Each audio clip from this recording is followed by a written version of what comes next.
नमस्कार सगळ्यांना. आजच्या व्हिडिओमध्ये तुमच्या सगळ्यांचं खूप खूप स्वागत. तर आज आहे सर्वपित्री अमावस्या. सर्वपित्री अमावस्या हा पितृपक्षाचा शेवटचा दिवस असतो.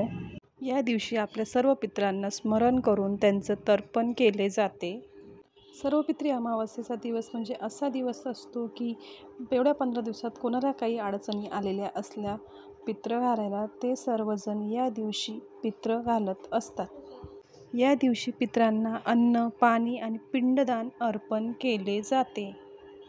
पूर्वजांचे चांगले आशीर्वाद मिळावेत म्हणून सर्व लोक श्रद्धेने पित्र घालतात. या दिवशी दानधर्म, अन्नदान, गरजूंना मदत देखील अवश्य केली जाते. पितरांचे ऋण फेडण्यासाठी आणि त्यांचा आत्मा शांत होण्यासाठी हा विधी आवश्यक केला जातो. सर्वपित्री अमावस्येला पितृमोक्ष अमावस्या असे देखील म्हटले जाते. या दिवसाचे पालन केल्याने पितरांना मोक्ष मिळते आणि घरात सुख समाधान लाभते.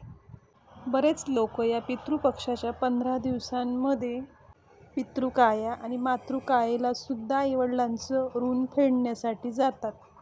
तर तुम्हा सर्वांना पितृ अमावस्येच्या खूप खूप शुभेच्छा. आमच्याकडे अशा प्रकारचा सगळा स्वयंपाक केला जातो. तुमच्याकडे काय बनवले जातं तेही नक्कीच कमेंट करून सांगा. आमच्याकडे काही जण पुरणाच्या पोळ्या देखील बनवतात. तुम्हाला व्हिडिओ आवडल्यास व्हिडिओला लाईक, शेअर, कमेंट आणि सबस्क्राईब करायला विसरू नका.